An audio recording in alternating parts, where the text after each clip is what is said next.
America की senator Lindsey Graham Iran की supreme leader Ayatollah Khamenei अकी अखंग पीरक्पग लोइनना ड्रोन दगी लापथोकना लेनना अकनब वार्निंग तौरक्रे। सीनेटर लिंडसे ग्राम पीखिब इंटरव्यू अमदा ईरान की सुप्रीम लीडर अयातुल्ला खामेनी हाटकनी हाइनसु फोंदोखि। अमेरिका की सीनेटर अमना असुमना फोंदोरक्पा हाइबसि तराइना लोफमदि थोक्ते। मसिगी मरमदि हंदक्तसु इखंग खंगहौदना वेनेजुएलादा अकनब मोंगद लंदादुना प्रेसिडेंट मदुरो फाबसु लेख्रबन।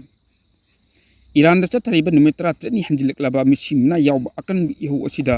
नुपी अंगांग यावना हौजिक ईरान की लंबीदा थोलक्तुना अचौब इहू कया हौरिबन। इहू असिदा सरुक यारिबा मियोसिंग असि अतोप्पा लेबाकि मियोसिंगना Langda थुरक्पदगी चथरक्पा थौइनचिन्नि हाइना Iran government moral सिखिबग लोइनना इहौरोसिंग अदुगी मथक्ता अकनबा force सिनदुना लंदारक्खिबन। पनबा याबदि हौगिबा सही खरा असिगी मनुंगदा ईरान लांगी ओइबा खुचु खुरै कया लैसिनबग लोइनना मसागी ओइबा मिसाइल चिंब खुलाइसिंग मरांग कायना लैसिनख्रबन।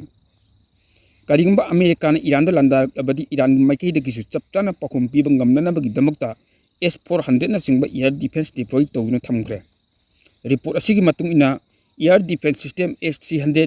PMU-2 न चिंब यिकनबन काप्सिलकु मतमदा मिसाइल अमदि ड्रोन चिंब थुगाइबा थोरांग लक्खिबन। लोइनना ईरानदा बावर 373 खोडाट 15 अमदि क्वाड्राट 3 चिंब मतिक मयाइ लेरबा मिसाइल चिंबसु डिप्लॉय तौक्रे हाइरि। निंगसिंग याबदि ईरान हाइरिबा लेबाक असिगे पुवारी हंगतना येंगलुबा मतमदा अचौब इहू कया लेबाक हाइ थोखिबा लेख्रे। अदुबा हंदक इहू असिगुमलबा अचौब इहूदि अमता थोखिबा लेत्रि। इस्लामिक कंट्री अमनि हाइरबसु लेबाक असिदा लेरिबा मुस्लिम फुरुकि शिया अमदि सुन्नी अनिगी मरक्ता अदुम लान मचा मचा कया थोक्तुना लाखि। ईरान हाइरिबा लेबाक असि लाइक लेसु यामना हाइरबा मियोसिना लेबा लेबाक अमसु ओइरिबनि। हौजि ईरान थोलिबा अकन इहू असिदा अमेरिका यूरोप की लेबाकसिंग अमदि इजराइल कुमै येंबगुम येंथोक्ले। अदुब ईरान की मरुप अम ओइरिबा रशिया अमदि चाइना की ओइनदि यामना पुनिंग वखल लैताफम खंगदबा मोंगद लैरि। यौवसिना मरम ओइरगा ईरान अयातुल्ला खामेनी की मिंग मखादा चलाइरिबा लेबाक असि तुख्रबदि अतोप्पा लेबाकसिंग अचौबा चैथेंग कया फंगबा यौरक्कनि। तसेंबदि लेबाक असिदा जेनजेट की लंबीदा थोलक्तुना इहौ हरुक्लिबासि खोचै लम थेंग तखलक्पा थबक फंगदबा मिगी मसि हेंगलक्पा अमदि डिक्टेटरशिप की थोंगु यानिंगदबा फोंदोरक्पनि हाइनसु पाउ असिन मखा तारि। नकल अमरोमदा ईरान मई हुब मखी अकनब मोंगद चाकलेब इहौ असिदा पुन्ना मियोइ 12,000 सिख्रे।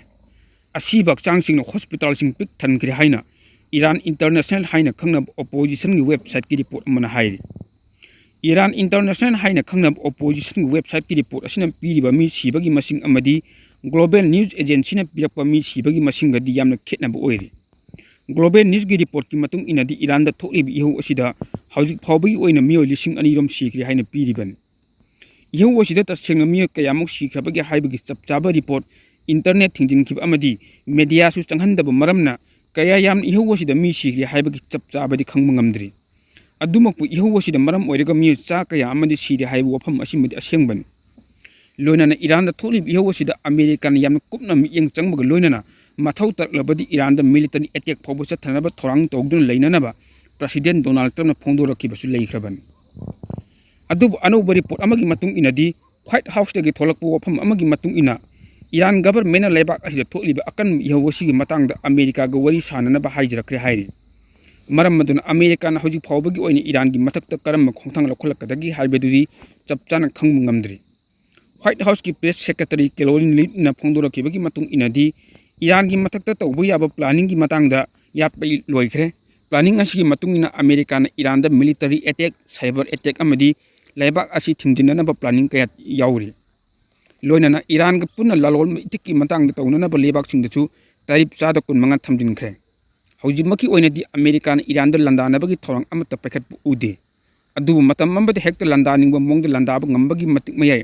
अमेरिका की लंमिसिंग लई हाइनसु रिपोर्ट असिनि मखातना फोंदोरक्खिबनि। ईरान की सुप्रीम लीडर अयातुल्ला खामेनी की मपांगल सोनथख्रे। ईरान की नुमित 12 हेन चुपना सोकनखिबा अकनब लांदा मिसाइल की मतिक मयाइ ईरान उठखिबनि। अदुब ईरान की मनुंग लेरिबा मियोइसिंग सपोर्ट तौरक्तबा मरमना ईरान अमेरिका की लान सोकनबा हाइबसि अरुबा वफम अमनि हाइरि। अदुब ईरान की सुप्रीम लीडर अयातुल्ला खामेनी मपांगल सोनथख्रे हाइबसि मवा लौदि मचिन थीबनि हाइना ईरान की अयातुल्ला खामेनीबु सौगटपा मियोइसिंगदि अकनब मोंगनि यानिंगदबा फोंदोक्लिबनि। ईरान पुथोरप थाव ख्वाइदगी चाउना लैरिबा चाइना नंगारांग US की डोनाल्ड ट्रम्प की माइकैदगी Iran ga trade chathab lebak sigi mathakta ahen machada kunmanga gi tarif thamgani haina lothorakhib aduda akanba paukhum pigani haina warning tokre chata kunmanga gi tarif thamdilak aduna maram oiraga China na Iran dagi ahong mamalda thawle chilambadu ngamloi doribani ningsingba yabadi ningthau kaba numita Donald Trump na Iran ga business ki matang da mari leina lebak singda ahen machada kunmanga gi tarif thamgani haina mangjouna na lothokpa leikibani maru oina Iran gi thawsing asi China India amadi UAE na leiribani China gi foreign ministry wangang loi mauling na phungdorakpada tarif kilal asida kaidonung de mai pak amata leiroi China na makhoi oiba logi matungina chathariba thabak punamak mangloi daba mongda adum matamgi matungina simlakkani Donald Trump na Iran gi tarif threat pirakpa amadi handakta China ga afaba mari leinaramba Venezuela gi Nicolas Maduro gi lengak losinkhib asina China gi policy maker sing da leba adugi maikaidagi miram da leirib strategic oiba thabak thoram sing aduda achobu miyam changmagi tangai phadab lakli hairi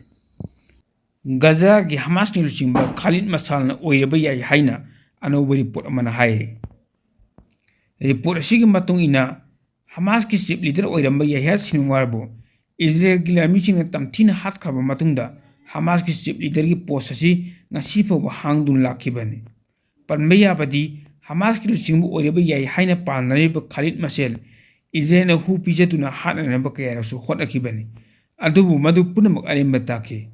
adubu thawng aduna maram oiraga Jordan ga Israel ga marakta mari phachilaktabana maram oiraga Israel na Khalid Masalbu amukana kanbi khibani haina su pawasi makhatare Iran da leriba America macha punamak athuba matamda thadoktu laknana advisory committee na miyam da khangan gre haire loinana India government asu Iran da leriba laik tama mahiroi sing businessmen sing lai khurma charkiba sing koiba charkiba India macha punamak su Iran thadoktu athuba matamda laknana ba advisory thoktuna khangan gre ihowosi da miyo lising trani thoyam sikre haibo phamasi aseng bani haina se phongdokki Iran mu chagoppa median singnadi ihowosi da punna miyoi lising ani ga changmaram sikre haina phongdorakhibani ihowosi da sireba miyoi chahum romsu mafam amada amukta da punna phumnana ba tawang tawgre Iran government ihowosi da saru yarambadagi phakraba miyo kayasu thawri yanduna hatpagi thabak chathakre haina se phongdokki Iran da tholiba akanba misi mina yawrabu ihowosi America amadi Israel ani thokanbani haina Iran national security gi chief Ali Rajaei ne phongdokare leibak asida makhoi na tokhalibo wafamsing asigi laman Israel chapchana khumgani haina su mahakna aki ekhang chawna pirakri haina su pawgi source sin makhata America gi president Donald Trump na phong Iran ihoro singda iho leplai tan chathau America na mating pamba laklagani haina hek phongdorakhibaga loina na Russia gi president Vladimir Putin na Iran da kari mulandar labadi America gi afaba oiro haina akanbu warning tokare Iran amadi America gi marakta handak oirliba phiba masi sumna gi lebak am ani gi wanate maramadun karigumba America na Iran da landar labadi malim da achobal lanjaw am soidan thoklagani haibi aki balaibani hauju phawbi oinadi Iran gi lebak punamak China na wafam amata phongdok balaiti haina ju pawosin makhatare Iran mu Venezuela oina khanbadi langani haina Ayatollah leibak na America da nonjagada balaiti haina leibak asigi Supreme Leader Ayatollah Ali Khamenei ne phongdokare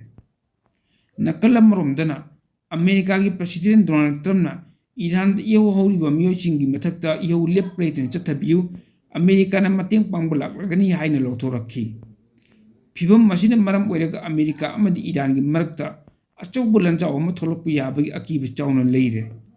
hojik hori iho Iran government na miyoi lising tran ni thoirom hatkri haibigi pawsu leiri masimana karigum achumu wafam am oiram labadi yamna tamthiba mongdo otnai bagi thabak chathari haibisi yamna mayek singri haina ju phongdok li Iran bu Venezuela oina khanbadi langani Ayatollah gi lebak na America da non jakalability haina lebak asigi Supreme Leader Ayatollah Ali Khamenei na akan mu wafam thamkhre nakalam romdana America gi President Donald Trump na Iran da iho horiba miyosingi mathakta iho leppalidina chathabiu America na mating pambalagani hain lothorakpadi leikhrabani phibam masina maram oiraga America amadi Iran gi marakta achobul lanjaw ma tholokpu yabi akiba leiri haibisi ꯂꯥꯟꯒꯤ ꯃꯔꯝꯗ ꯑꯈꯪ ꯑꯍꯩꯁꯤꯡꯅ ꯐꯣꯡꯗꯣꯛꯄ ꯂꯩꯈ꯭ꯔꯕꯅꯤ꯫ ꯃꯤꯌꯥꯝꯗ ꯈꯪꯍꯟꯖꯕ ꯑꯃ, ꯏꯄꯦꯛ TV news channel ꯑꯁꯤꯗ ꯇꯣꯉꯥꯟ-ꯇꯣꯉꯥꯟꯕ ꯍꯤꯔꯝꯁꯤꯡꯒꯤ ꯃꯇꯥꯡꯗ advertise ꯇꯧꯕꯤꯅꯤꯡꯕ ꯃꯤꯑꯣꯏꯁꯤꯡꯒꯤ ꯑꯣꯏꯅ ꯌꯥꯝꯅ ꯆꯥꯎꯅ ꯑꯣꯐꯔ ꯄꯤꯖꯔꯤ꯫ ꯑꯀꯛꯅꯕ ꯅꯨꯃꯤꯠ ꯈꯔꯅꯤꯒꯤ ꯑꯣꯏꯕ ꯑꯣꯐꯔꯅꯤ, ꯃꯔꯝ ꯑꯗꯨꯅ